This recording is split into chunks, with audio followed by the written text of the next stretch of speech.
Zaczyna się nowy dzień. Spaliście dzisiaj wyjątkowo dobrze, muszę wam powiedzieć. Na spokojnie, komfortowo. Troszeczkę zasmrodził się twój pokój, Lloydzie. I to ty właśnie pierwszy wstajesz. Dychając. Biorę ten. Pachnie swojsko, dla ciebie to nie jest takie straszne, bo ty ze wsi jesteś, pracowałeś przy zwierzętach. To jest Ale jakby zwierzęce, to trawa, tak, jadły sobie sianko, to nie jak ludzkie, innej rasy. biorę tą szatę i szukam pani, tej starszej pani, która była. Ubieram się, wychodzę, ogarniam swoje rzeczy i szukam tej pani, która była w karczmie, żeby zapytać jej, czy Kapłanie Aszy! dziękuję ci, Aszu, że pozwoliłaś mi uciec wczoraj od tego, co czekało na mnie czerwonymi oczami. Kapłanie Aszy! Tak? Kontaktuję się z tobą przez myśli. Dzień dobry. Dzień dobry, słucham. Słyszę, Nie widzisz nikogo, nie widzisz niczego. myślę. Słyszę. Jestem tym, co wasze kultury nazywają dżinem. Witam, Ginie. Wyczułem, że w ostatnim czasie miałeś kontakt z bardzo niebezpieczną osobą. Z kim? Z pewnym kultystą.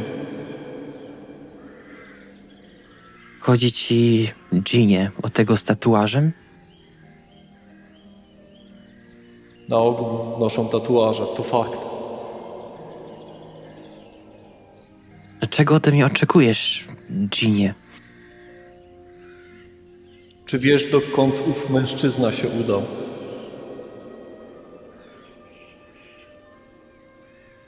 Wydaje mi się, że udał się na południe.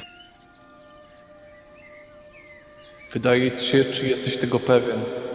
Moja misja jest bardzo ważna. Nie jestem tego pewien absolutnie. Musiałbym spytać moją towarzyszkę, która ma lepszą pamięć do tego. Za chwilę mogę się spytać tego, co zrobić. Kontaktuję się z tobą z daleka. Nawet moja magia nie pozwala mi na kontakt tak daleki na długo. Więc słuchaj mnie uważnie, kapłanie Aszy. Soba, Słucham. którą puściliście, dąży do kontaktów z istotami podobnymi do nas, dżinów.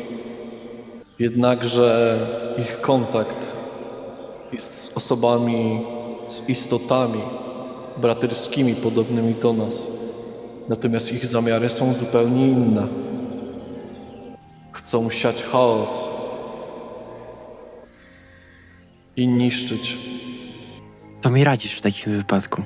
Czując twoją wiarę, wyczułem też twoją silną chęć niesienia ładu i porządku. Musisz udać się do Tara, handlowego miasta srebrnych magów. Tara? Tak, Dobrze, gdzie cię mam wtedy tam szukać? Mam ciebie tam szukać? Tam? Co mam tam zrobić? nie znajdziesz mnie. Jestem głęboko w górach. Nie mogę opuścić tego miejsca. Masz jakieś imię? Moje imię nie jest istotne. Mam zrobić, jak dotrę do Tara. Jestem jedynie na usługach Aszy i to się liczy. Odszukaj danego mężczyznę i zgładź go. Tara będzie, tak? Tak. Uważaj na to miasto. Dziękuję za twoją Łatwo pomoc. się w nim zgubić. Dziękuję za twoją pomoc. wypełnię to, jeśli... Niech gwiazdy Aszy wskazują ci drogę, młody kapłanie. I niech księżyc zawsze świeci po twoich ścieżkach. Powodzenia. Tak się zastanawiasz, a co to Jean? No to po tym właśnie bardzo zdziwiony całą tą sytuacją, trochę tak siedzę na łóżku, pocieram sobie czoło, później odchodzę, dokładając buty i szukam tej pani, która zajmowała się... Naniosłeś. Na butach. I spodniach. Twoje nowiuśkie buty. Nie. Ale szukam jej, żeby poprosić ją o jakieś rzeczy do prania. Ruwen, ciebie obudziło. Lloyd z kimś rozmawiał. Jest nowy dzień. Ruwen podnosi się, przeciąga i wyjmuje swoje rzeczy spod łóżka, a z dużej torby wyjmuje swój zestawik, białą farbę. Ktoś ci naniósł coś na ten dywanik w tym pokoju. Ktoś ci zostawił niespodziankę. Ta niespodzianka jest brązowa. Teraz już ciemnobrązowa. Dobra, biorę swoje rzeczy po prostu, zakładam wszystko na siebie w pełni, żeby nic nie zostawić, czyli rynsztunek, duża torba, mała torba i wychodzę po prostu z pokoju. Tak lekko, wiesz, tam jak Lloyd w sumie cię budzi, tak półświadomy. Uważasz, że wiaderka też nie ma. I widzisz, że Lloyd też wychodzi mniej więcej w tym samym czasie na korytarz. Lloydzie. Tak, Ruvenie? A właśnie, wyciągam moją sakiewkę, odliczam 20 sztuk złota. Wiedziałem, że gorzej się po tym poczułeś. Nie. Nie chcę, żeby to nas między nami miało... Ruwen tak wystawia ci prostą rękę. Zatrzymaj. Zarobiłeś je uczciwie. Ale ja nie o tym. Czy wczoraj wieczorem widziałem, że podczas dojenia krów miałeś coś na plecach? A jeśli mnie moje nozdrza nie mylą, czy to było to, o czym myślę? Po części odpowiadając na twoje pytanie, szukam czegoś do prania w tym momencie. Wątpię, żeby były tu jakieś specyfiki do prania, co najwyżej czysta woda. Może tarkę mają i mydło? Musiałbyś spytać.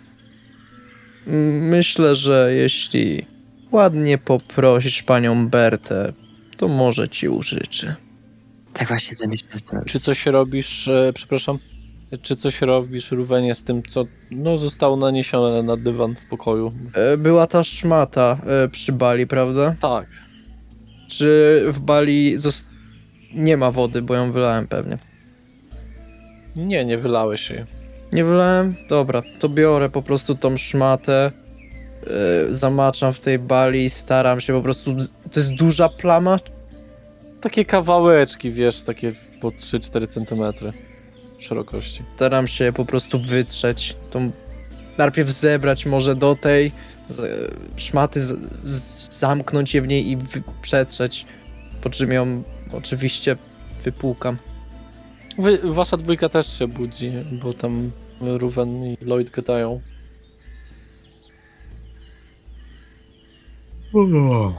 Co, Lloydzie, coś ty zrobił wczoraj.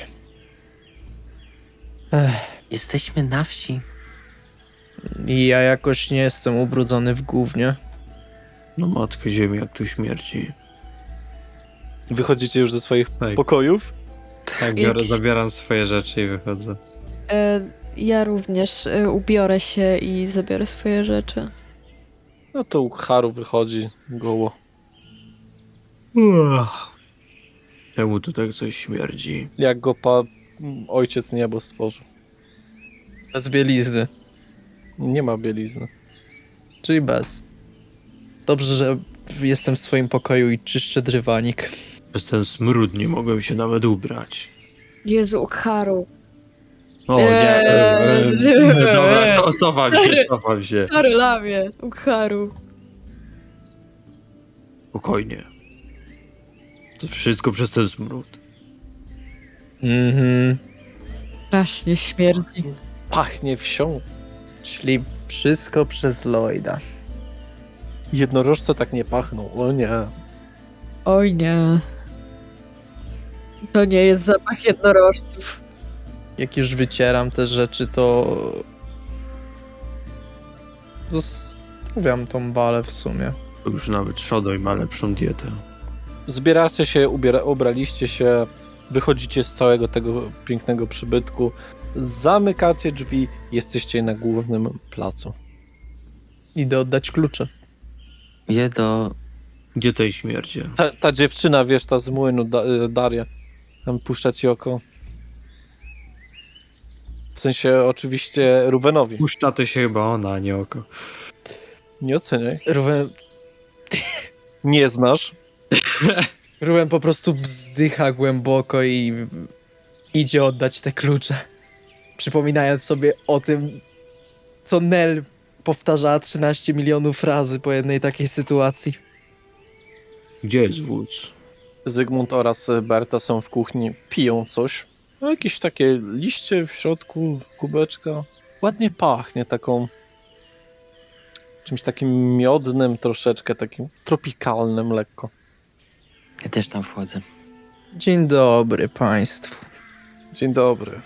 Dobrze się wam spało? Wyśmienicie bym nawet rzekł. Klucze oddaję. Proszę.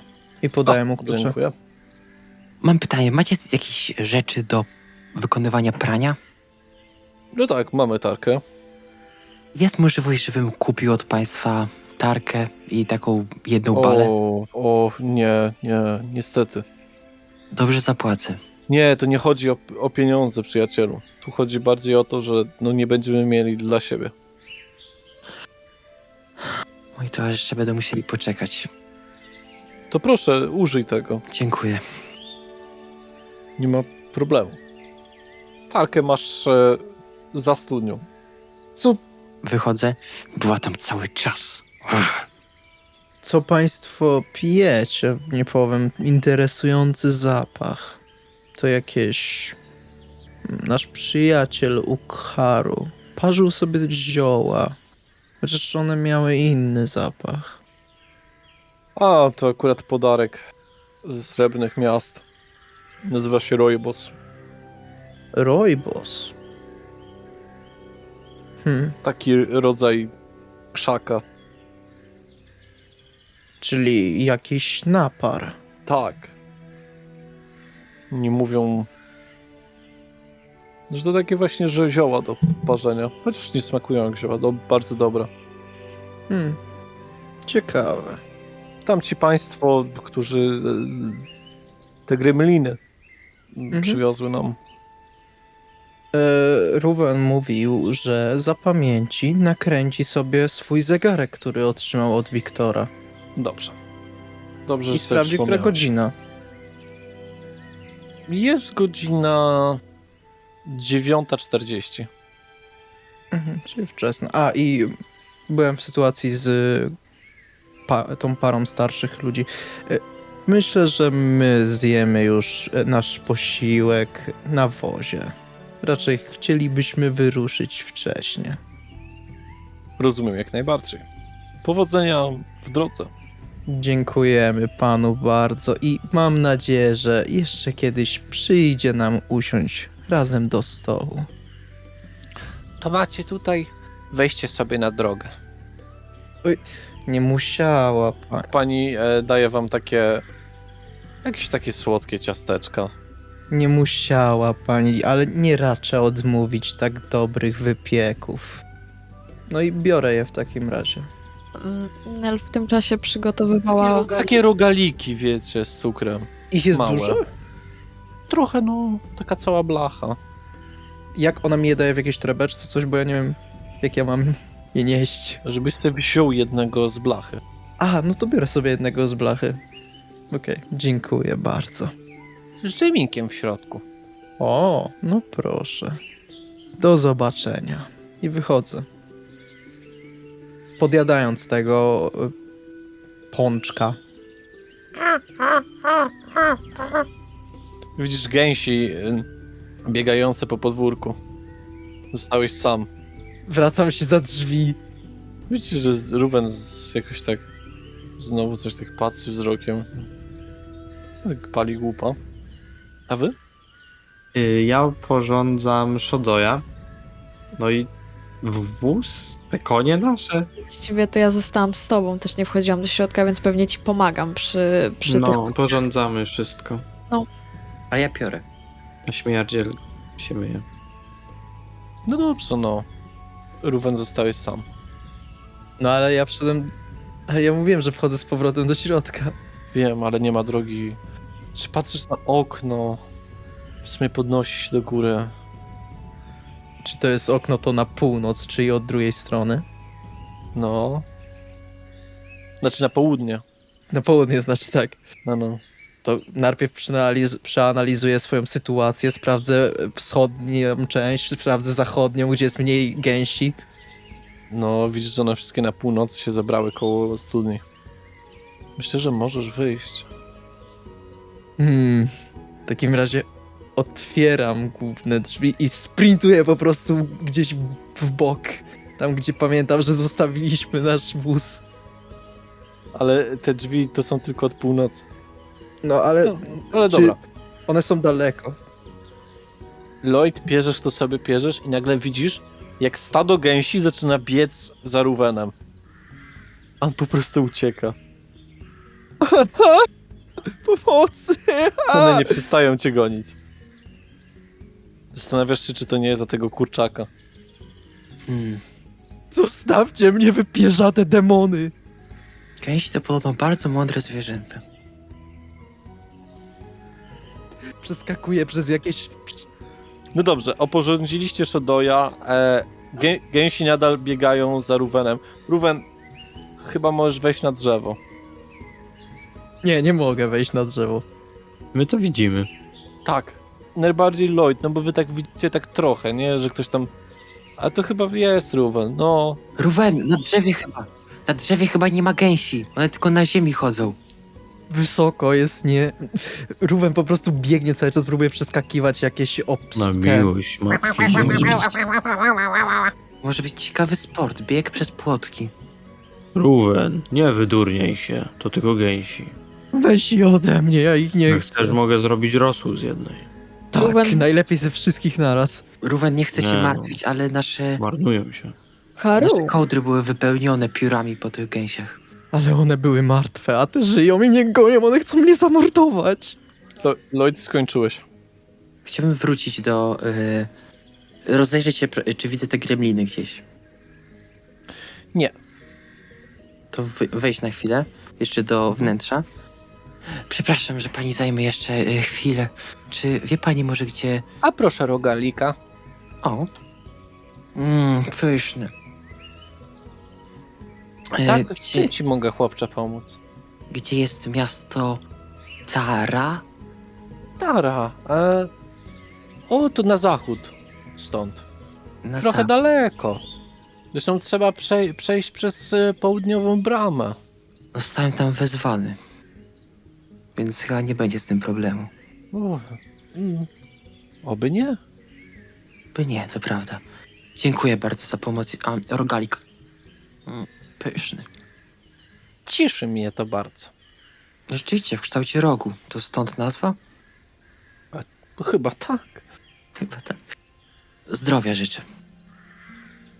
I tobie również. O, chciałaś, Nel? Haru, nie uważasz, że to dziwne, że Ruwen wygląda na to, że boi się gęsi i kur, ale zjeść to by zjadł? Może boi się ptaków ogółem. Albo czegoś, co ma...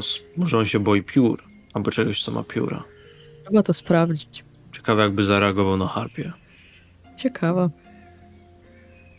Dziwię się, że nie wchodzi na drzewo. Może lęk wysokości też ma. albo boi się, że będą tam ptaki. Dobrze, podchodzicie już z końmi, jak i Shodojem. No i Lloyd, no masz tą szatę, ale ona jest cała mokra. Dobrze, że słońce troszeczkę daje, ale jest ci zimno. Naprawdę jest ci zimno, no bo jesteś tylko jakby w koszuli, no a tutaj każdy ma jakąś tam kamizelkę, coś tam. Żeby jechać już. Haru, może dasz Lloydowi swój płaszcz? Nie potrzebuję, jest bardzo dobrze. On Nic śmierdzi. mi już. Ruben wskakuje po prostu z impetem, uciekając przed kaczkami na ten wóz. Możemy już jechać. Tyle będziesz prowadzić? A, muszę wam powiedzieć coś ważnego. Musimy już jechać. To powiesz nam w drodze, Lloydzie. Bogowie. Ruwen, daj mu płaszcz. Musimy jechać na zachód. Czemu? Ruben wyjmuje taką niebieską narzutę i podaje ci. Nie mam tych jakichś worków na tym wozie? Ale Lloyd je wypełnił Już nie. trawą. A, A właściwie, przepraszam, że z teraźniejszego, żeby w przyszłości tam pojechać, ale musimy pojechać do Srebrnych Miast. Już u Haru się śpieszy jak cholera. Słuchaj, do magów. jedźmy już, a ja wszystko wytłumaczę. Nie szczękaj tak zębami, bo aż mi się zimno robi. No co ty nie powiesz? Nel zaczyna prowadzić. Ja jadę oczywiście obok na Shodoju. Ktoś mu daje ten płaszcz? No ja mu dałem tą narzutę niebieską A, od Larsa. Aha, No to będzie troszeczkę mu cieplej. czy nazwaliście jakoś te konie? Koń 1, koń 2. Koń Mało oryginalne. lewy, koń prawy. Trochę Może- lepiej, ale wciąż. może z pierwotnego. One, two. Ukharu. Tak. Ukharu konie, odkąd je pierwszy raz widziałeś, znaczy odkąd się rozstaliście, wyglądają znacznie bardziej mizernie. Aha. No to... Czy wy w ogóle dbacie o te konie? Próbuję. Jedzą, śpią. No jakby mają dużo sierść, mają poklejoną. Patrzę na Lloyda. Czy nie miałeś przypadkiem być dobry dla zwierząt? Zajmę się tym, jak zrobimy sobie następną przerwę. No właśnie, to Mhm. Lloyd się miał nimi zajmować. To ja miałem się zająć, przepraszam was. Moja wina. Czyli jedziecie. Jedziemy. Tak. Jedziemy. Zostawiacie za sobą Yellowdale. Farmę, zwyczajną i niezwyczajną zarazem. Wasza podróż na południe, by dowieźć was do La Segadory. Miejsca, o którym każdy nie wypowiadał się najlepiej. Chcielibyśmy porozmawiać. Słuchajcie, rano skontaktował się ze mną jakiś jegomość o imieniu Jean. Ale... Że wlazł ci do pokoju? Nie, tak myślowo. A, I powiedział, że wie, gdzie poszedł ten kultysta. Ten z tatuażem. Ten stary dziad.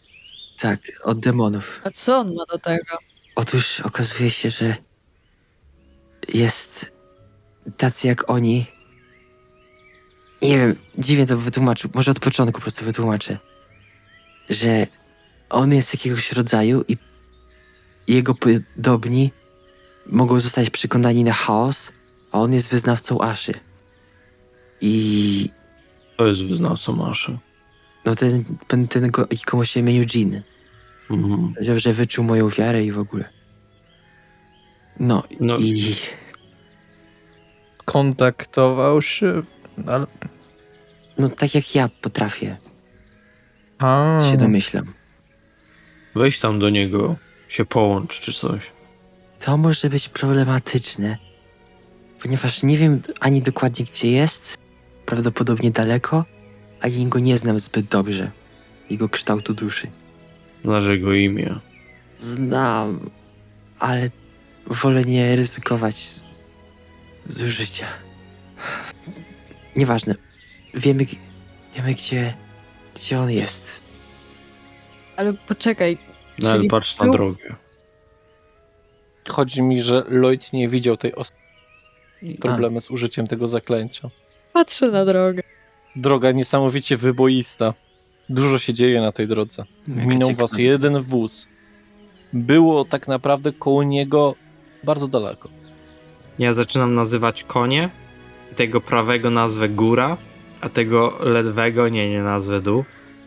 Nazwę pagórek. Podgórek. Ogórek. Podgrzybek. Lewy będzie pod ogórek. Ogórek i góra. Ogórek i korniszon. Góra Hmm. lepsza. Krótsza. Pyra. Wiemy gdzie się udał.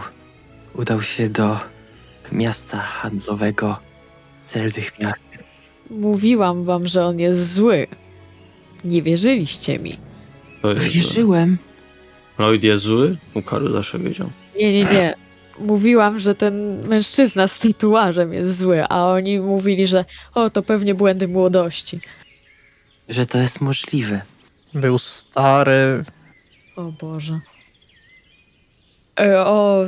Tarelami. Który Boże. Chyba się zakrztusiłaś, mówiąc o tych demonach. Dziurę wpadła, język przygryzła.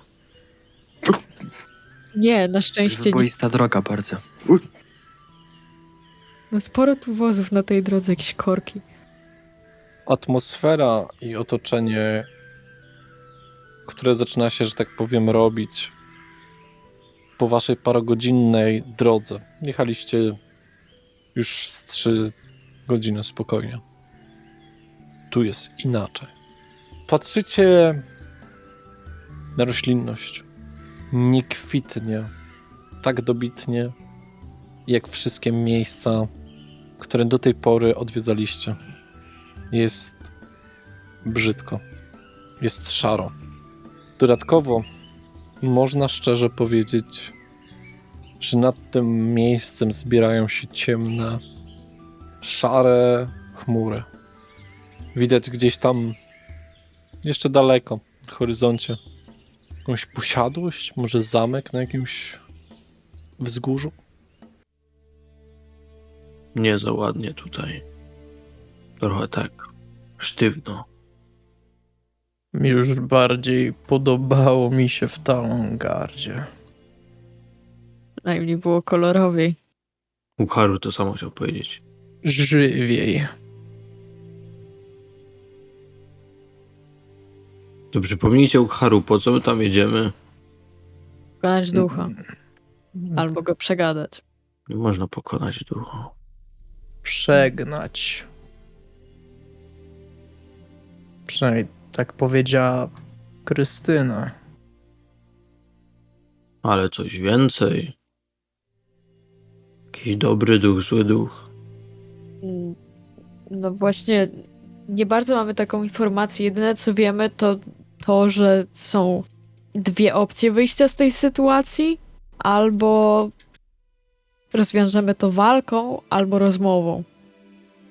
A gdzie on w ogóle jest? Tego też nie wiemy. Mhm.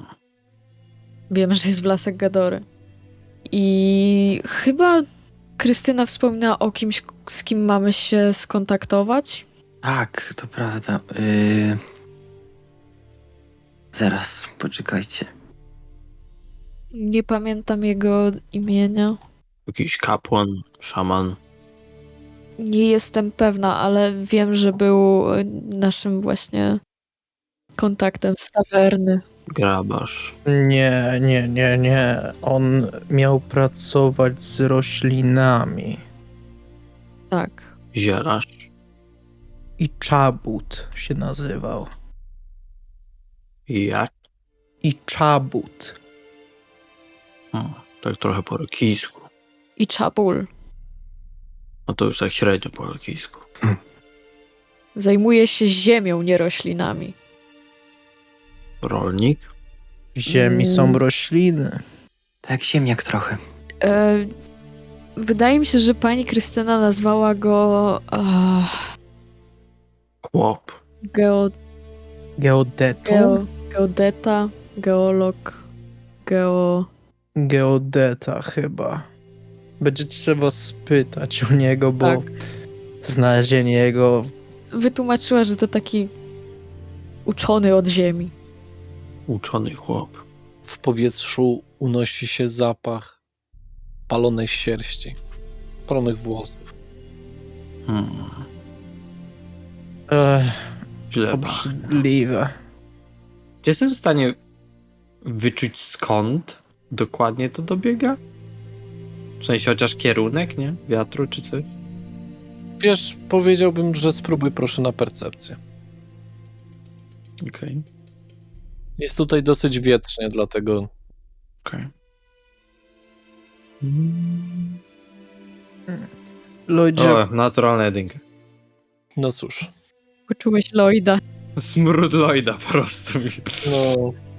Znaczy to już tak malutko, no. Ale bardziej tu chodzi o to, że jakieś może pyłki. Przydałoby się nosa przeczyścić. Lloydzie, pożycz mi proszę na chwilę swoje lusterko. Oczywiście. A po co? Po co ci?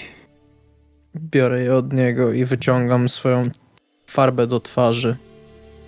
Do pomalowania się. Ona miłość bogów, co? Znaki. Jakie znaki? Ja co miała jego ukochana. Makijaż wojenny.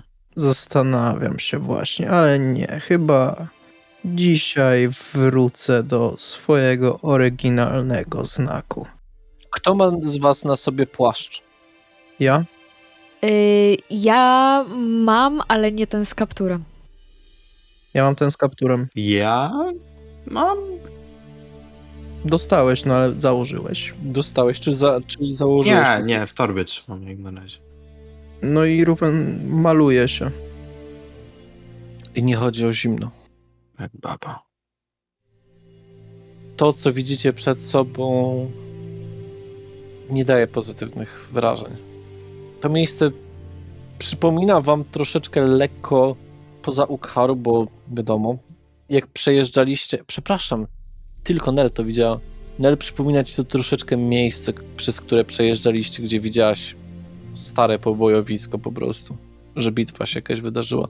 Tutaj jest podobnie, tylko widać to z, że tak powiem, światłem słońca. Pomimo tego, że mamy popołudnie, jest tutaj trochę tak ciemnawo przez te chmury. Miejsce to zawiera dużo rozrzuconych desek. Jakiś może podków. Widzicie coś przed sobą bardzo świecącego? Jakiegoś takiego okrągłego? To jest to, co się wcześniej świeciło, jak jechaliśmy? Nie wiesz w sumie. O ironio. Czy ktoś chce to zobaczyć, bo zaraz przejedziecie? Ja bym chciał. Tak, ja też chcę to zobaczyć. No to ja tylko zatrzymam Shodoja. Nie będę schodził, ale... No dobrze. Zatrzymaliście konie zatem. Schodzicie i podnosicie taką... Można to nazwać nawet puszką. Obracasz to w rękach? Widzisz wąsy.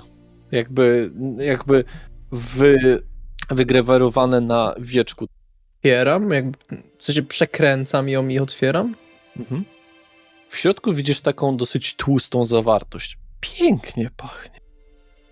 Takim miodem, jakimiś takimi kwiatami. Tak fantastyczny zapach. Jest jak taki krem. Wącham ją tak. No właśnie, pięknie. Naprawdę.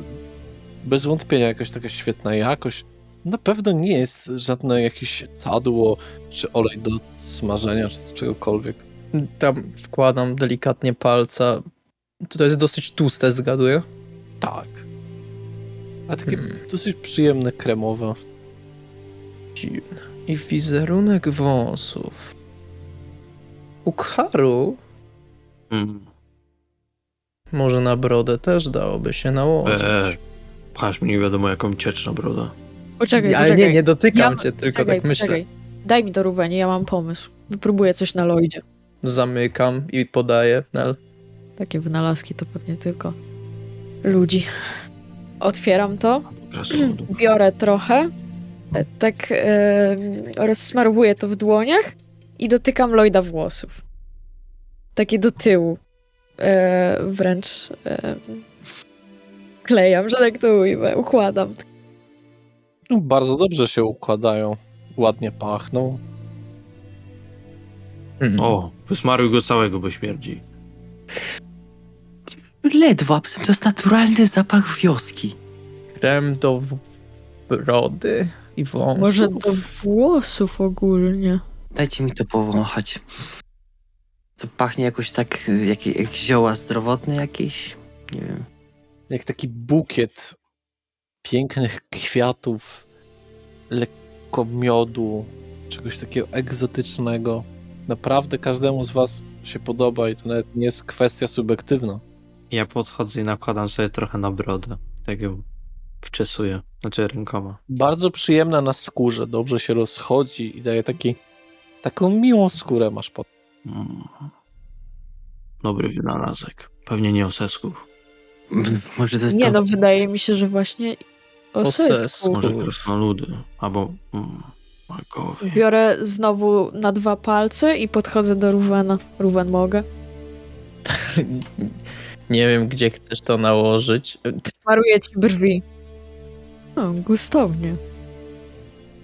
Aż zaczynam żałować, że nie mam zarostu.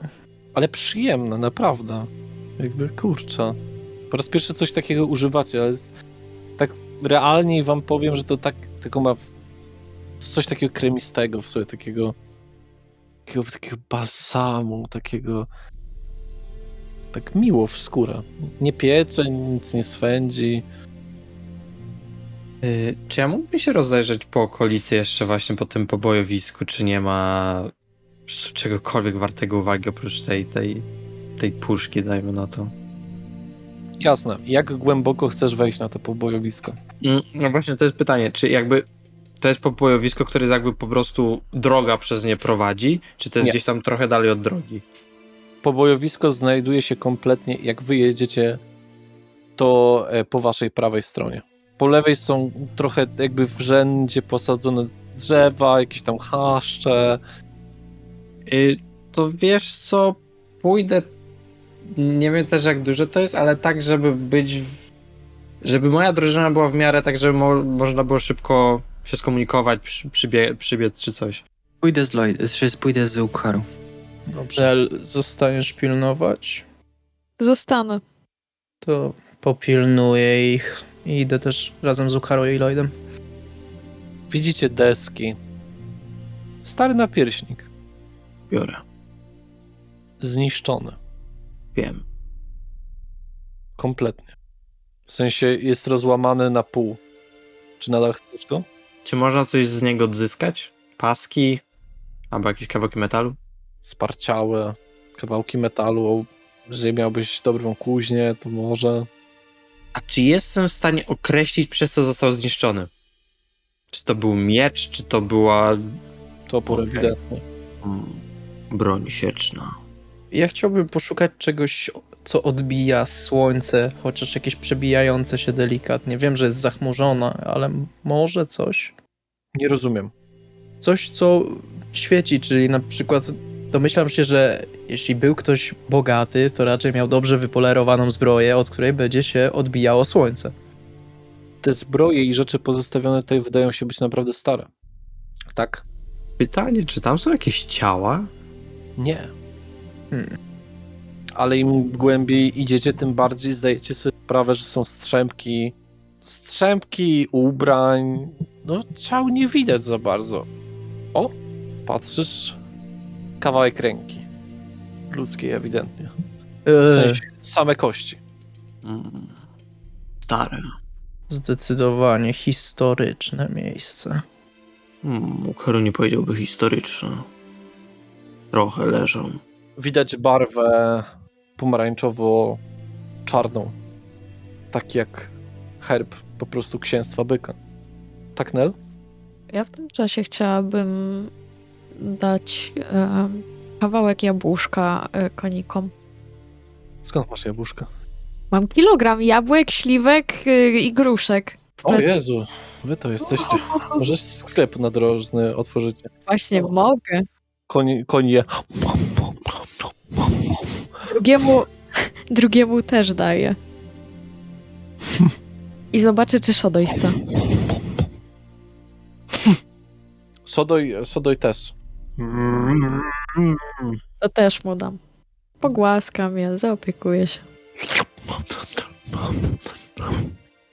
Przejeżdża językiem pod twojej ręce szorstki.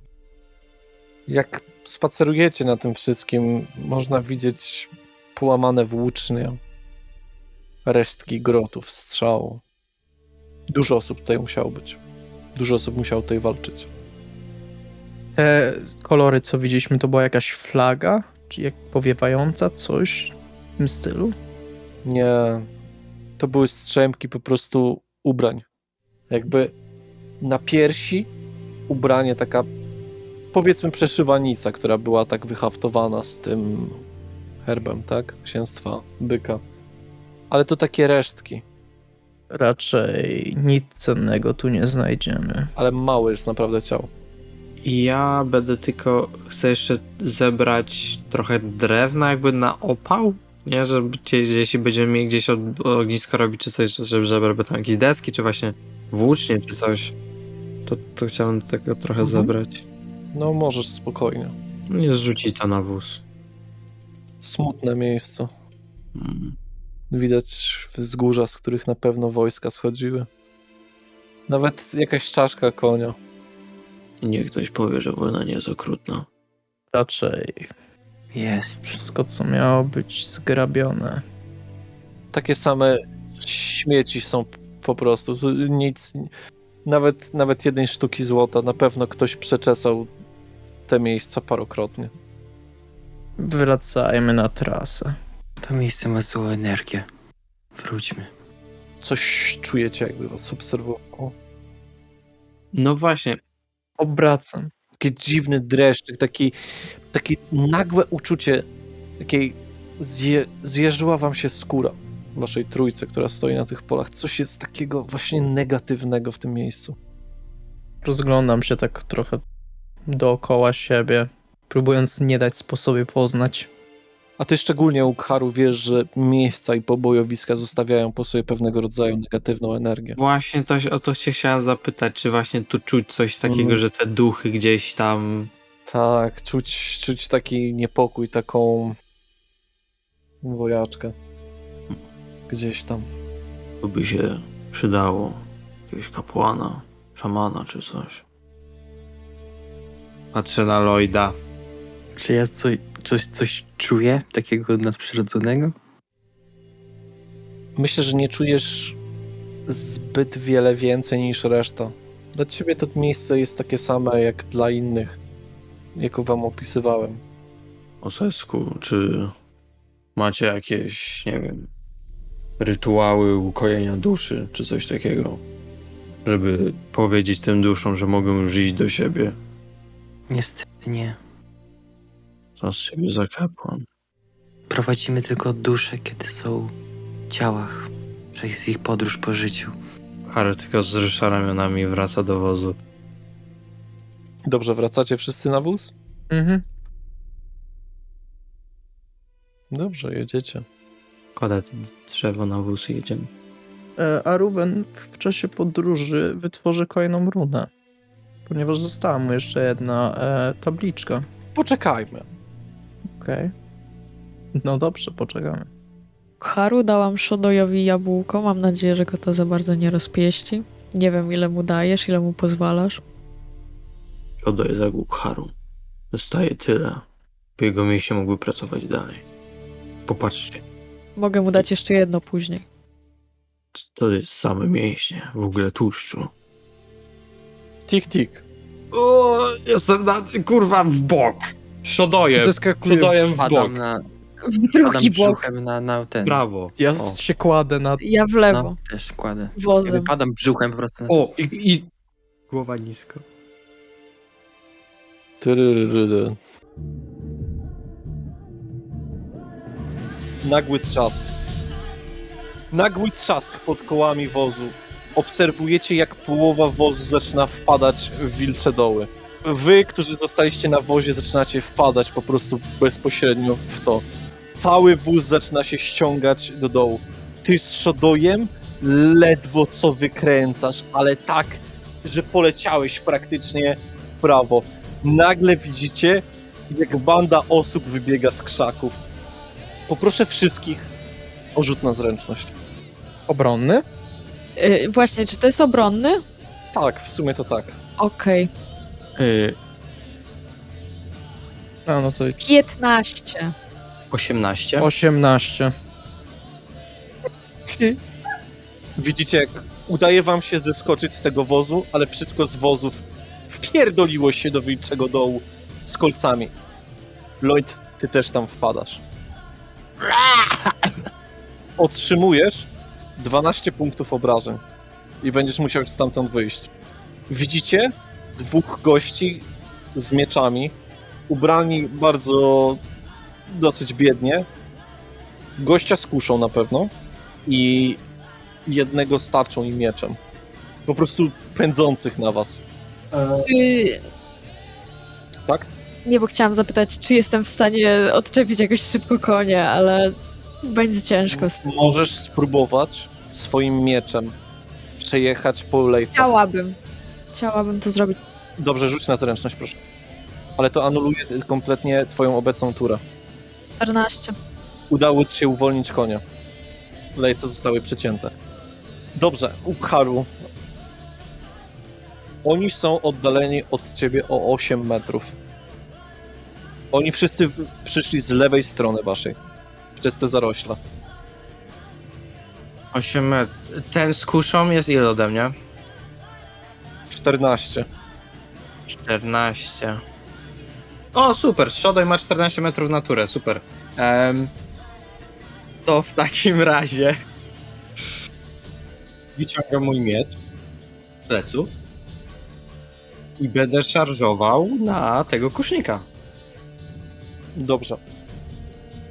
Ze względu na tą niestandardową sytuację, poprosiłbym cię najpierw o rzut na opiekę nad zwierzętami. Shodo jest bardzo spanikowany przez tą sytuację. Okej. Tak przez głowę przychodzi myśl, dobrze, że Shodo nie spadł na Lloyda. No. Ja nie mam nie mam żadnej premii, nie? Za to, że to jest... Nie. Ale na Shodoja masz akurat zawsze przewagę, bo to twoje zwierzę. No to czekaj. 13. A, tak zrobiłeś. Tak, Dobrze, bo- dobrze, jesteś w stanie zaszarżować. Dobra, Proszę no rzuć to... od razu na obrażenia. I teraz poczekaj, bo to będzie matematyka. To jest 14 metrów, tak? Tak. I z kopią jest to 2,5 metra, czy z dwuręcznym mieczem też? Tylko z kopią. Dobra. Z 9... Dobra. Okej. Czyli plus 7 będzie. Z włócznią. Włócznia by się trochę liczyła bardziej. O, to z mieczem lepiej. Dobrze. 15 obrażeń. 15 obrażeń. Twój miecz kompletnie wbija się w bok kusznika, tak, że wyrywasz mu kawałek wręcz żebra za tą szarżę po prostu. Straszny atak, dewastujący. On próbuje się tam łapać za to, odejść kawałek. Dobrze. Jeden z tych po prostu z mieczami zbliżył się tyle, ile mógł w waszym kierunku. Ruwen. Ja jestem przy Nel i Aleksie. Alex jest w W dole. sensie przy tym wilczym dole. Tak, ale jestem przy tym wilczym dole, tak? Tak. W takim razie ja pierwsze co, to użyję formy żółwia. Nie, teraz to się nazywa inaczej. To będzie forma żółwia. Obrony. A na akcję bonusową chciałbym użyć prowokatora na gościu z tarczą i mieczem. Dobrze, rzuć na charyzmę. Mhm. Forma grupowa teraz to się nazywa. Przypomniałem sobie. T20. 20. Krzyczę tam do niego. Ty, ja. I uderzam toporem o swoją tarczę. Tak. Ty nie krzyczysz, ty się drzesz. Ty ja! Uderzasz o metalowy puklerz. Aspis. Dobrze. I to tyle. Dobrze. Tamten drugi z mieczem też podchodzi. Na tyle, ile może. Czyli to będzie akurat 6 metrów, ale są przygotowani, ta dwójka jest dosyć przygotowana na jakikolwiek atak z waszej strony. Czyli ten z mieczem i tarczą kieruje się w stronę Ruvena troszeczkę bardziej, nadal wysuwając przed sobą tarczę. Szybkie spojrzenie na rynsztunek bardzo słabe z ich strony. Lloyd. Jesteś w złej sytuacji. Bok strasznie boli, uderzenie o plecy. W wieczym dole były jakieś kolce na dole? Tak, były. Takie bardzo grube.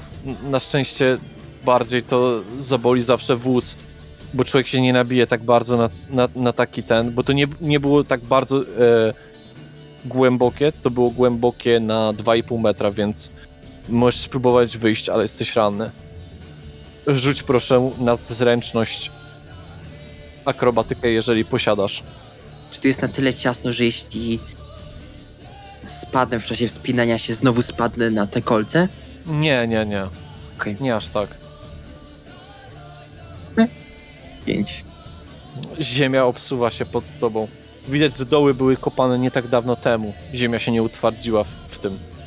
Jak jechaliście, faktycznie wyglądało, jakby jakieś liście były po prostu na drodze gałęzie. Ale to nie skupiliśmy się na tym. To ci przypada. Kusznik oddaje strzał w Ruvena. Bełt mocny, świszczący. Trafia cię. Ze względu na to, masz aspis, prawda? 2. Zgadza się. Mhm. Przebija to twój aspis i trafia ciebie. No to...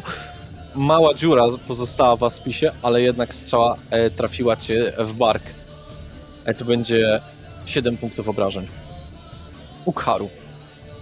Przed tobą, po lewej, po prawej, znajduje się tych dwóch gości z mieczami. Jeszcze bardziej na prawo znajduje się gość z tarczą i mieczem, oddalony od ciebie o 4 metry, a ci o 3. A nie, przepraszam, bo ty jesteś na tyłach. Nie, na tyłach z tym No tak, krusznikiem. jesteś na szodołem. Dobra, mój błąd. Dobra, jesteś koło tego kusznika. Czy zamierzasz nadal próbować się go pozbyć? Na ile on wygląda? W sensie, On się wykrwawi za jakiś czas, ale nie wiesz za jaki. dobra, to w takim razie ściągam włócznie z boku i chcę tylko czy jest pytanie, czy jak wrzucę w niego włócznią, to będę w stanie jeszcze trochę odjechać szodołem w tamtą stronę? Myślę, że tak. Dobra, Ale to rzucam chcesz wbić mu, czy rzucić włócznią i odjechać? Bo jestem blisko niego, nie? No tak, ale on odszedł troszeczkę, żeby naciągnąć jednak tą kuszę i coś strzelić. Nie, dobra, rzucę w niego i po prostu odjadę. Dobrze. W jaką stronę będziesz odjeżdżać? Będę odjeżdżał w któregoś którego z mieczem, nie wiem, bo ich jest dwóch, więc Dobrze. obojętne. Dobra, włócznia, okej. To się już liczy kombinacja, nie? Tak, liczy się. 5. 5. A rzucasz po prostu włócznią centralnie w jego gardło. Przebija się przez jego gardło. Zostaje w nim i on pada. Jeden z głowy. No i jeszcze pędzę w stronę tych. Zostało 3. Jeden z mieczem skupia się na... Uwaga, na Shodoju. Przycina po prostu swoim mieczem troszeczkę bok Shodoja. Shodoj... Będą 4 punkty obrażeń dla Shodoja. Ruven. Jak blisko jest mnie gość, który podszedł najbliżej? Wygląda na to, że 3 metry. 3 metry. Mhm. W takim razie podejdę do niego, zasłaniając się cały czas swoim matpisem i już będąc przy nim uderzę go po prostu pięścią w brzuch i sprzedam sierpowego aspisem. Dobrze. Rzuć proszę na obrażenie. Mhm.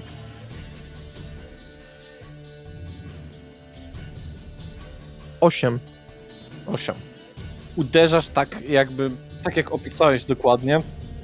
On troszeczkę stara się tam blokować ten cios swoją własną tarczą, no ale jesteś od niego sprytniejsza. To będzie 6 punktów obrażeń. I oczywiście zatrzymuję swoją formację. Tak, dalej. jak najbardziej. Dobrze, kolejny mężczyzna w obdartych łachach tak naprawdę. Każdy z nich wygląda na wygłodzonego i polującego po prostu na każdego, kto tutaj się przemieszczał. Może liczyli na jakiegoś kupca, byłoby im strasznie łatwo na jakiegoś kupca, ale nie na was. Nie na was szykowali te sidła. Zatem ten mężczyzna też uważa, że trzeba pozbyć się zwierza.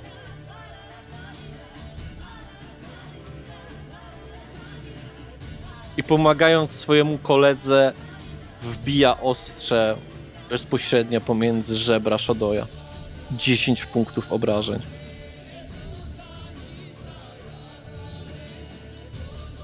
Nel. Widząc tą sytuację, widząc, że oni są skupieni na Shadoyu, korzystam z sytuacji i próbuję ich zaatakować od pleców.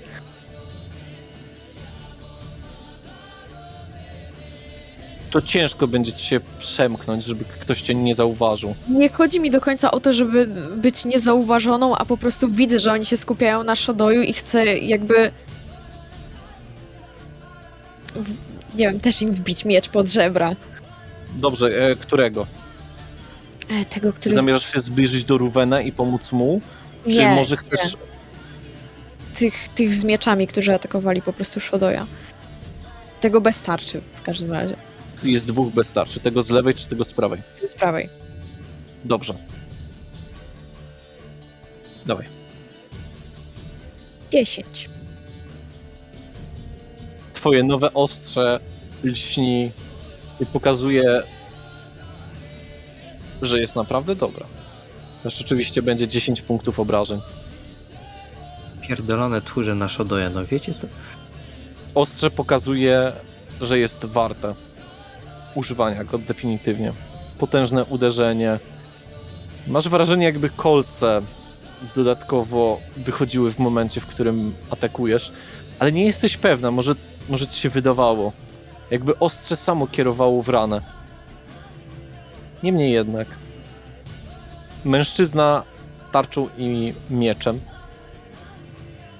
jest skupiony z pełną furią na Ruvenie. Uderza cię tak, że poczułeś po prostu trzymając tą tarczę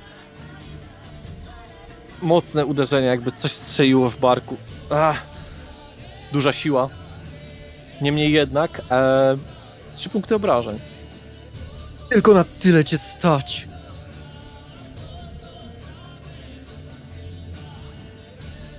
Lloyd. Próbuję znowu się wydostać. Powtórz. Z... 11. Dobrze, wyskakujesz, widzisz 2 mężczyzn otaczających Shadoya i Eukaru na nim. Nel, będąca przy tym z prawej, stającego w szranki Ruvena z mężczyzną w zbroi i z tarczą. Co robisz? Możesz wykorzystać akcję bonusową, Okej. jeżeli masz. co Cały zrobić. mój ruch zużyłem na wydostanie się z tego. Tak. No to spróbuję strzelić pociskiem do tego z tarczą i mieczem. To jest twoja akcja główna, prawda? Tak. No to nie możesz. Aha, no to nie, no to nic nie robię. Nie możesz nic bonusowo zrobić, prawda? Nie możesz, dobra. Ukharu. To ja po prostu siedzę na Shodoju, nadal, krzyczę do nich, wypierdoleni tchórze, i po prostu mieczem z Shodoja w łeb temu jednemu. Któremu, lewemu czy prawemu? Tego, co uderzyła już... Prawemu. Okej. Czyli tego, To- co bo- uderzyła Nelo. Dobrze, dawaj. Dobra, to tego, no. Cały czas kombinacja jest. Tak, czekaj, bo to już 3. Nie, 2. Dobra. 2, 2, 12. 2. 11. O, prawie byś mu uciął głowę. I teraz chciałbym zużyć punkt morali, który zdobyłem za zabicie tamtego kusznika, i rzucić, czy dostanę dodatkową akcję. Dobrze, przetestujmy to. Jeśli rozumiem, że rzucam D20, muszę mieć...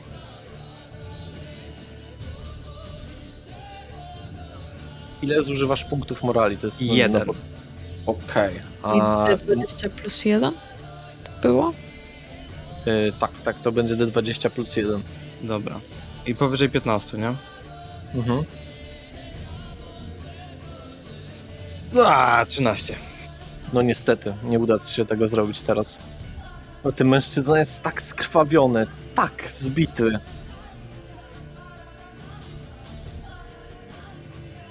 Zaczyna powoli spróbować uciekać, jakoś tam cokolwiek zrobić, żeby uratować swoje nędzne, biedne życie. Natomiast ten z lewej, widząc, kurwo jebana, Go nazywa kurwą jebany debil. atakuje bezpośrednio Ukharu. No.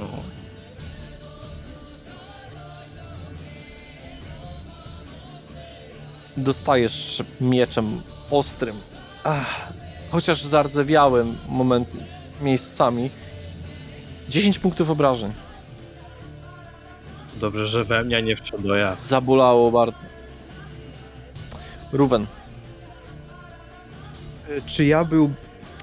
Ile metrów ode mnie jest ten gość na lewo od Ukharu?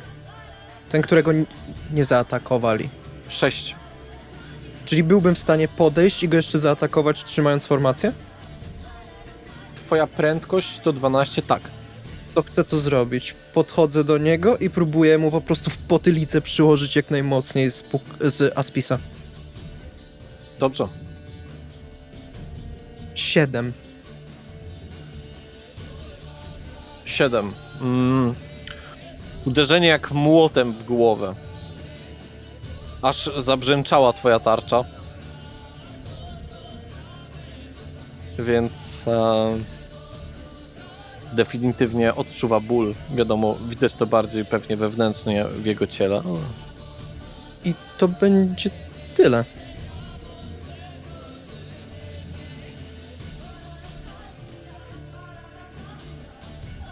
No przydajcie mi zobaczyć coś.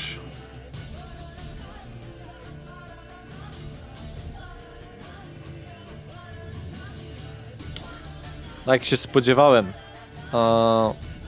oni wszyscy zaczynają po prostu uciekać w te krzaki. Nel, zamierzasz ich ścigać, czy dać im uciec? Ścigam tego, który zaczął uciekać, jak go Ukharu zaatakował, czyli tego, którego wcześniej atakowałam. Nie daję mu uciec. Dobrze.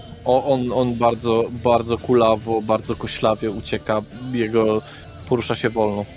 Więc masz przewagę na ten strzał. Tak więc nadzieję go na swój miecz. Na miecz? No mogę strzelić, ale to nie zabierze mi akcji całej? Wyciągnięcie łuku? Zmiana broni? Nie. Okej, to strzelę do niego. Bonusową jak już. Dobrze, strzelaj.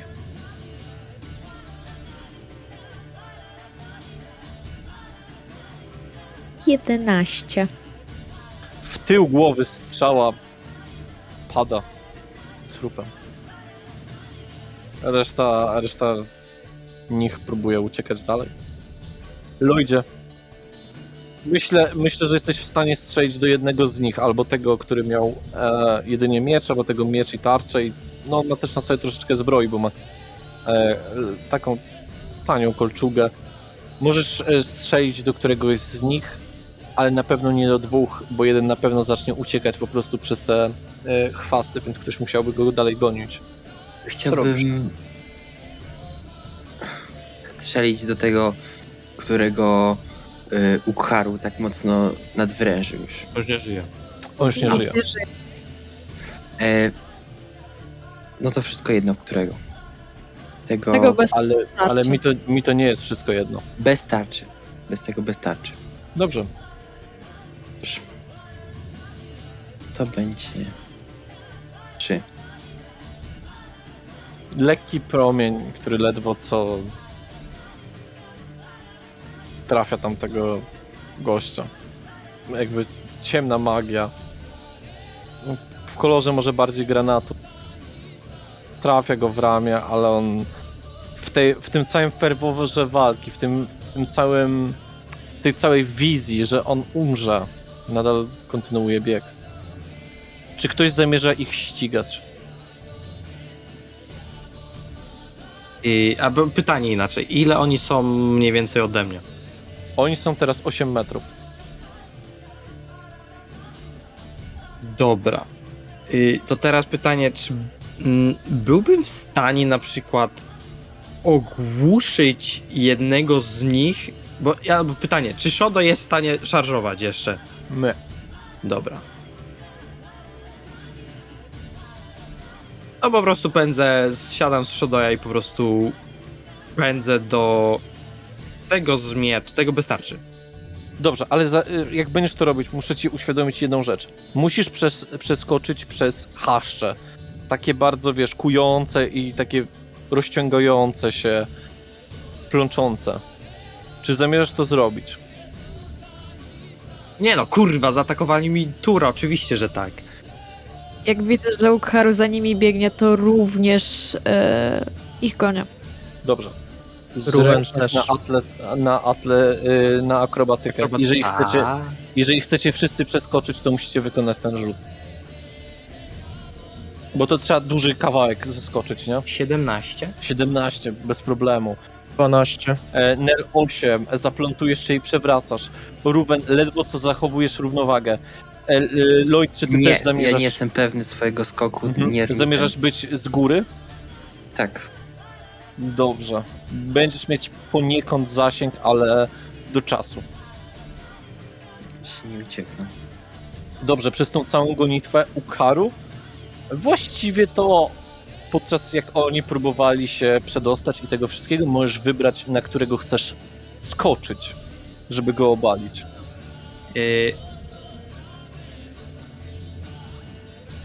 Skoczę na tego, który zaatakował Shodoya, czyli tego z mieczem. Dobrze, masz przewagę. Do ataku. Tak.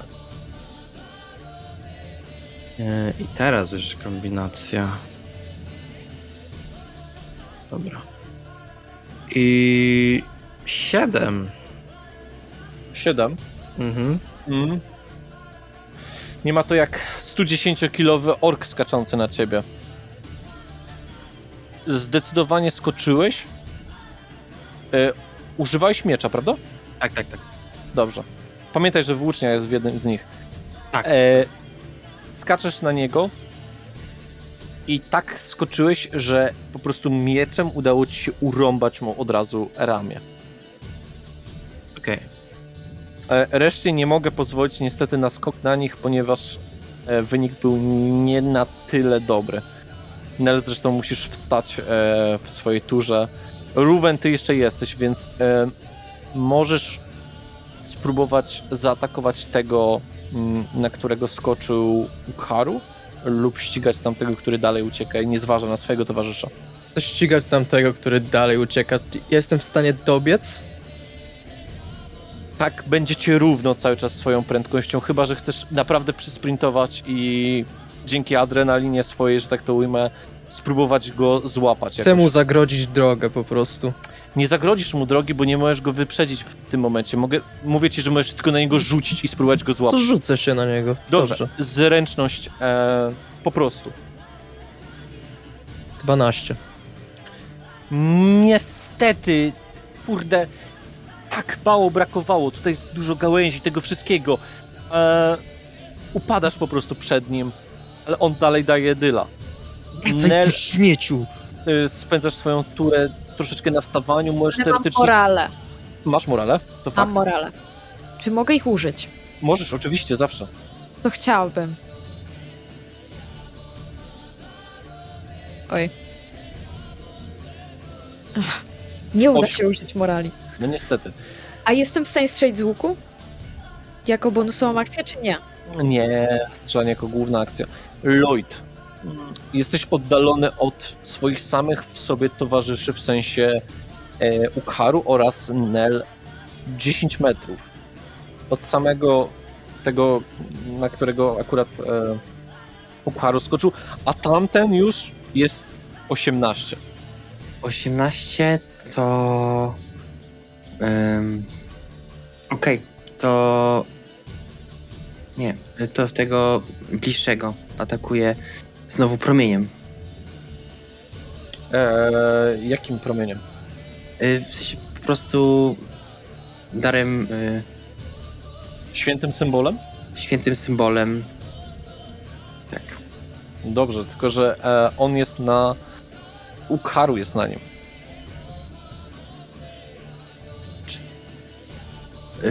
Znaczy, że nie mogę jakby...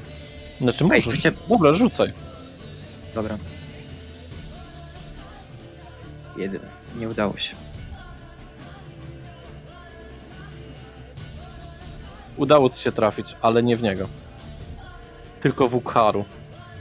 Czujesz, jak promień magii strzela ci centralnie w kręgosłup. Jakież to dziwne uczucie, kiedy czujesz, że od środka coś cię zabolało jak cholera. Będzie 6 punktów obrażeń magii pierwotnej.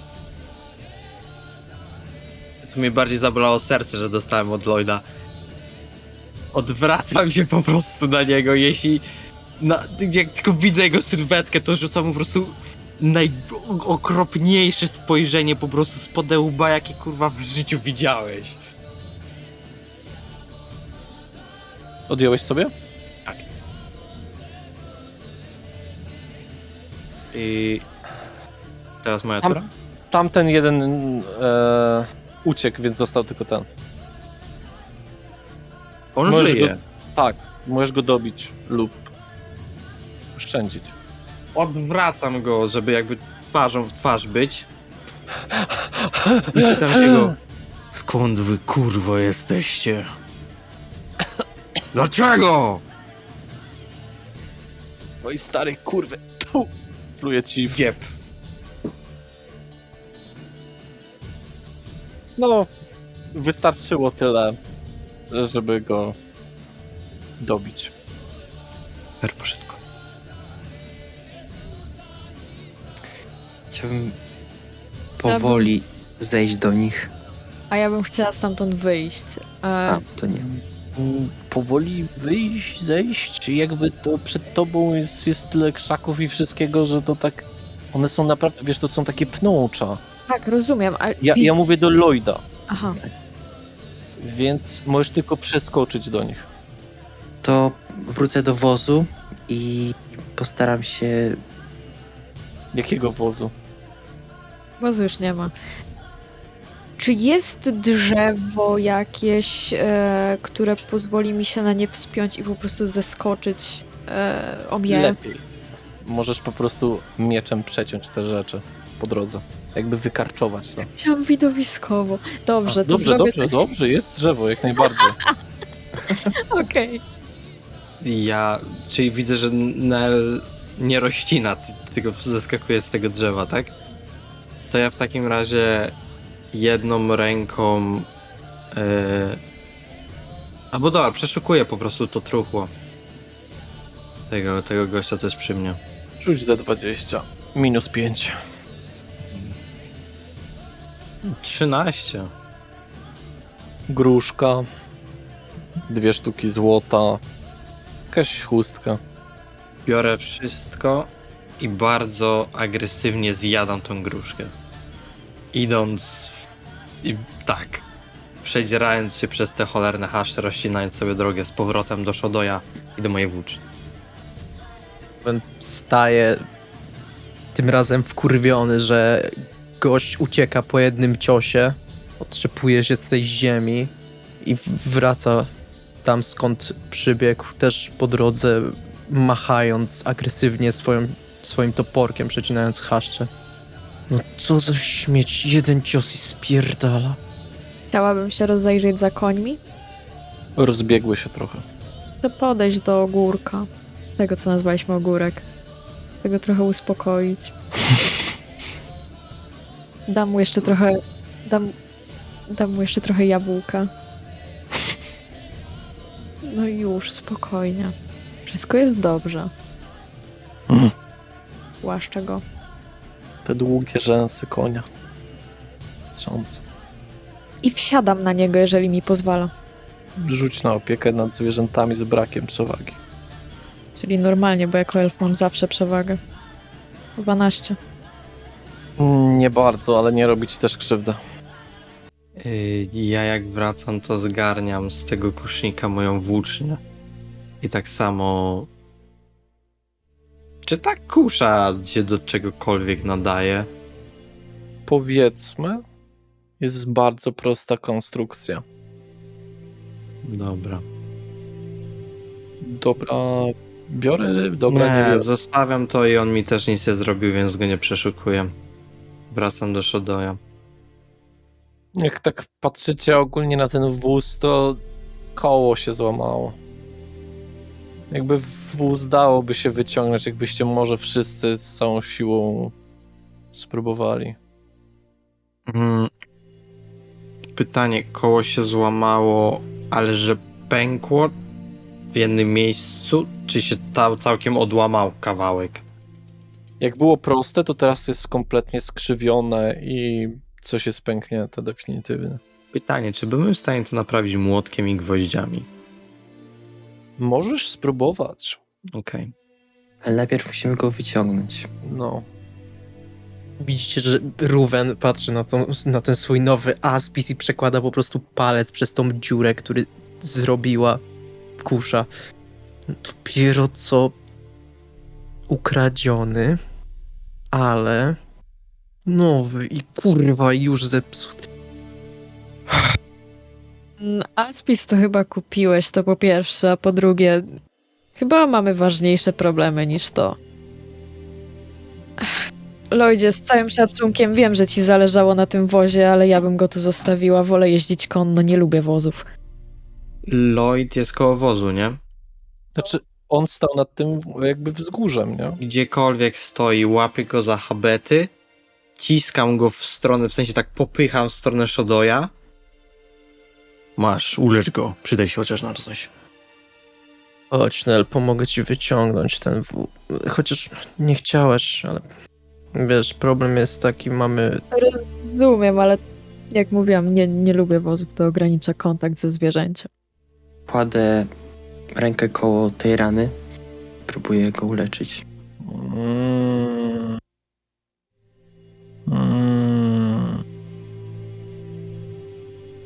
Nie wyszedł w stronę. Naturalna jedynka. Nie możesz się skupić. Lewa ręka całkiem nieźle, ale z prawą się nie zgrywa. Jeszcze raz spróbuję. Dobrze.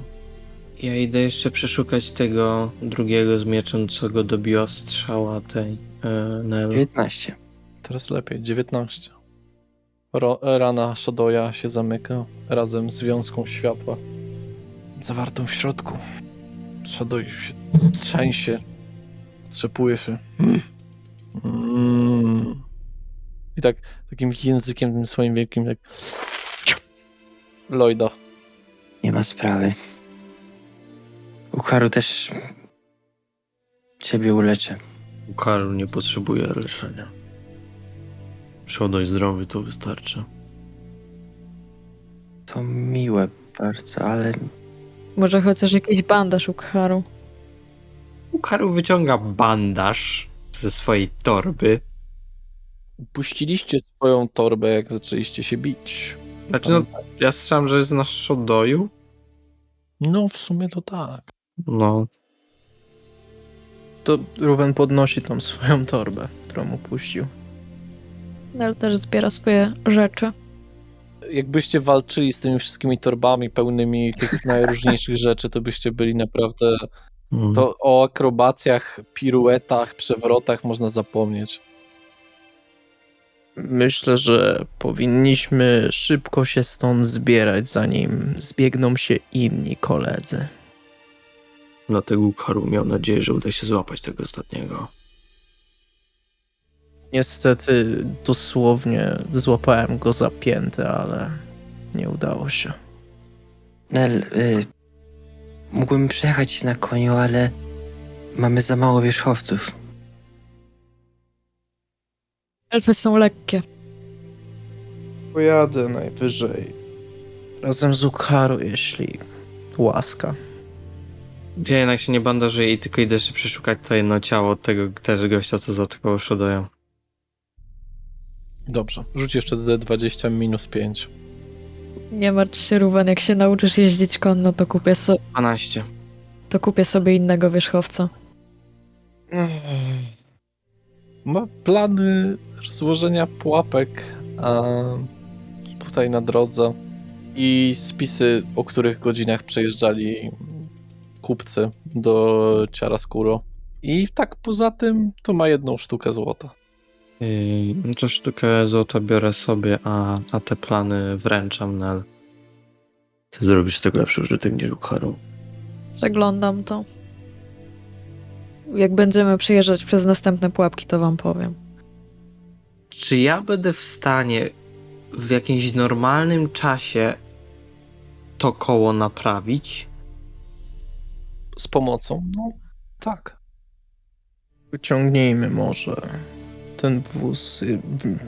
Na razie trochę trudno się poruszać na samych wierzchowcach. Karu uważa, że należy chociaż spróbować. Jak mówię, jak będę mieć trochę więcej pieniędzy, kupię sobie swojego wierzchowca. Wiem, że wam zależy na wozie. Zależy. I pomagam go wyciągnąć. Wyciągamy ten wóz. Mhm. W trójkę, chyba że Lloyd pomaga. Pomagam. Jest naprawdę ciężki. No. Rzućcie proszę wszyscy na siłę atletyka. No to taki. 21. 17. 20 naturalne. 5. Akurat oczekiwane rzuty. Dużo. Zaprzyjcie się. Trzeba mocno.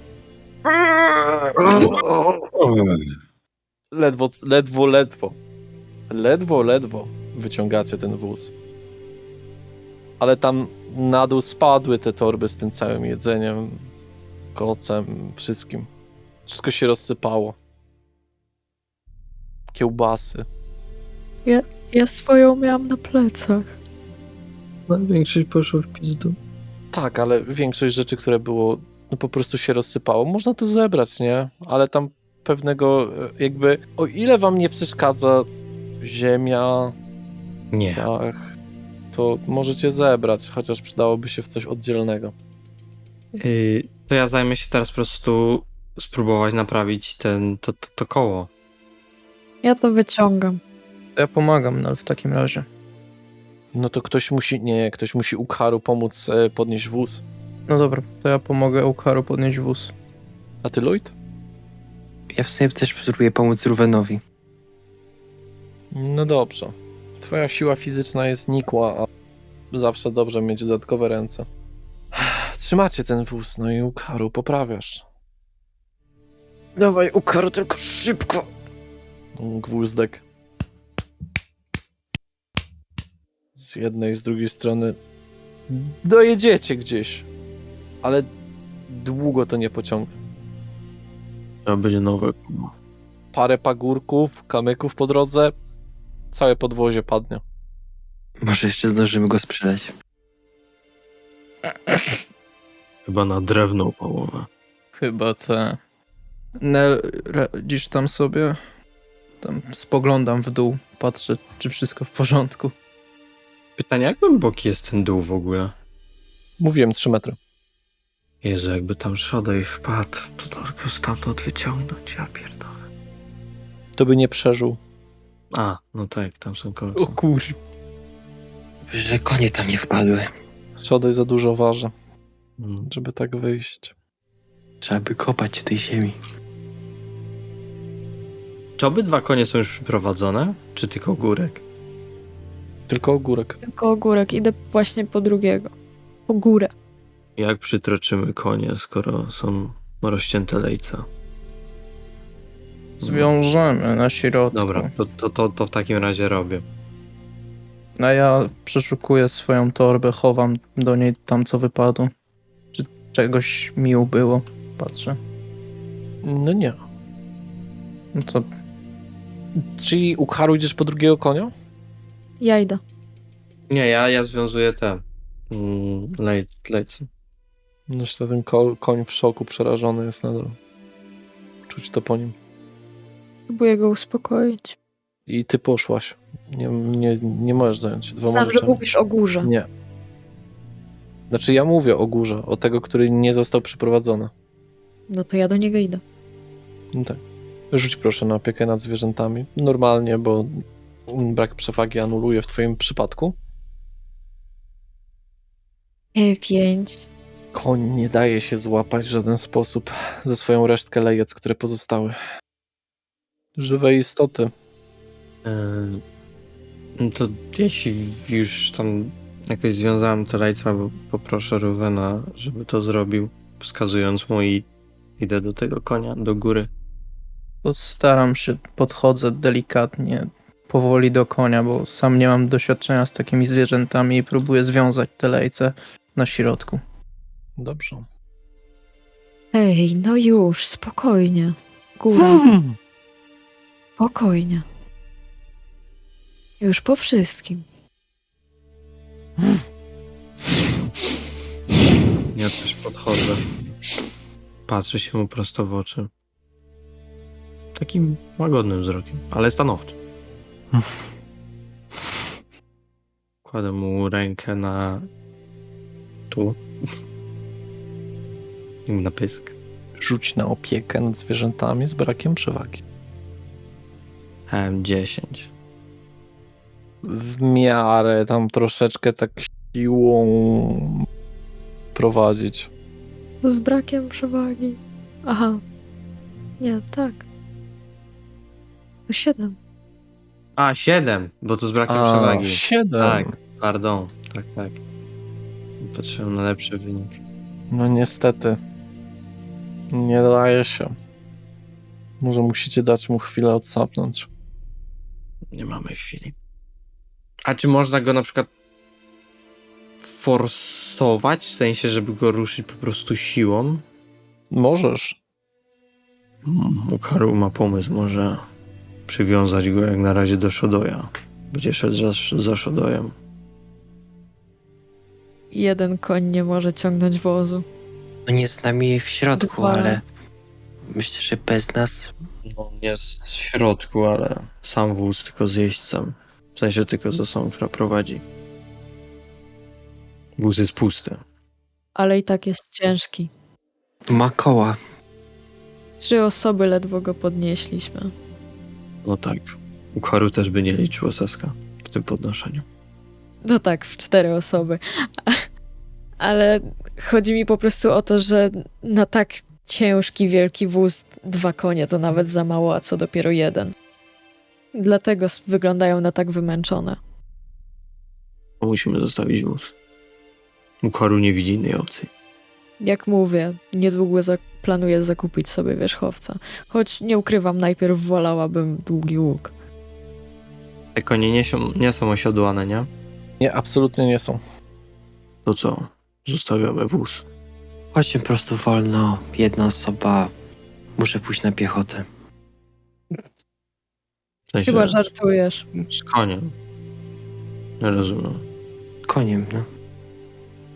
Na piechotę do Chiaroscuro i Do Lasy Gadory. La Segadory.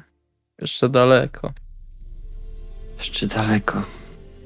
Ja ponownie Znaczy, kładę sobie na otwartej ręce jedno jabłko, tak wycieram je trochę, bo pewnie jest w piasku, więc wycieram je o mój płaszcz i i na otwartej ręce wystawiam przed siebie rękę z tym jabłkiem w stronę tego konia. Jeśli góry nie uda się opanować, i tak będziemy musieli iść na piechotę. Jeżeli je, to głaszczę go po szyi. Powoli doprowadzasz go do... Ale one muszą pobiegać po prostu same z siebie. One nie mogą być w uzdach tyle dni z rzędu. Muszą po prostu odpocząć. Przydałoby się je wyszczotkować, sprawdzić stan podków. Jakby to, odkąd mieliście sam ten wóz, było dawno już trochę. I nawet wtedy te konie nie były w idealnym stanie. Sam ten wóz od samego początku, jak zobaczyliście Annę, wydawał się tani. I mało komfortowy dla konia. Nel też czuje ból, widząc te zwierzęta, dlatego ona też jest między innymi przeciwko wozowi. Widać to w ich oczach. Lepiej by im było, gdyby woziły po prostu nas, a nie ten ciężki wóz. No to myślę, że nie ma dyskusji. Wsiadajmy na konie. Ale to ty byłeś cały czas przeciwny, Lloydzie. Nie no, przekonałaś mnie. Dobra, bierzmy co się da. Shadow uniesie najwięcej, więc Alex, ogórek jest spokojniejszy, więc myślę, że ty go powinieneś wziąć. Ja wezmę górę.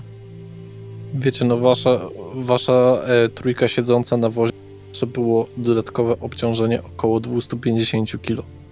Więc... Ale teraz jak naprawiliście wóz, zostawiacie go? Tak. Ja jestem za zostawieniem wozu. Jak mówiłam, jeżdżenie bez wozu to dodatkowy kontakt ze zwierzęciem. Te konie się męczą. Zatem musicie zostawić połowę waszego prowiantu. I rzeczy, które były na wozie. Wyrzucam śliwki. tak mnie nie lubi śliwek. No to ja daję 2 kiełbasy, rozdzielam, żebyśmy zjedli akurat. Tak, zjadamy co się da. Zjedzmy to po prostu. Tak. No.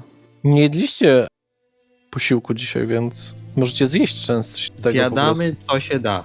Zjadamy 2 Tylko kiełbasy. nie za dużo śliwek, bo to się źle skończy. Znaczy, nie.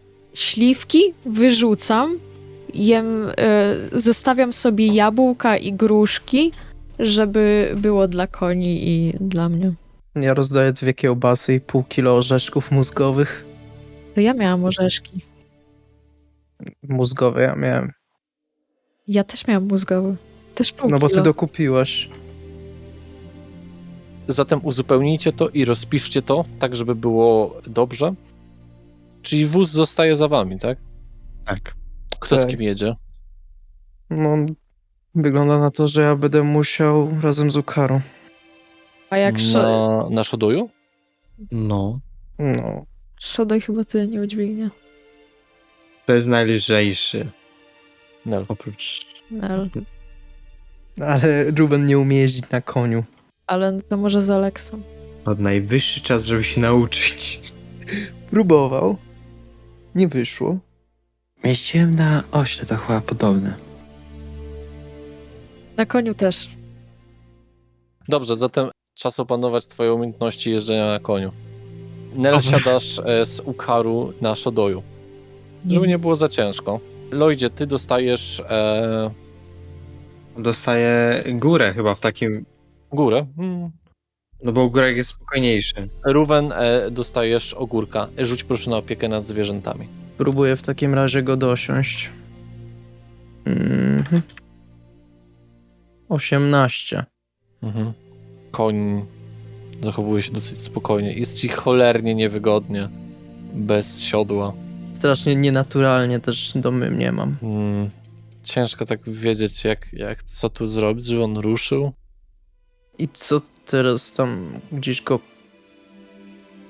stryknąć? Nie wiem. Pociągnij wajchę, tak. Zauważacie jedną rzecz, która jest niepowiedziana do tej pory. To nie są konie do jazdy na nich, to są konie transportowe. Więc Koń to koń. nie są wyuczone Jasne. tego, że ktoś na nich jeździ. Jak sobie z tym poradzicie? I Dowiemy się po przerwie. Zapraszam na jeszcze kolejną. I jeszcze kolejną, i jeszcze kolejną. Serwus.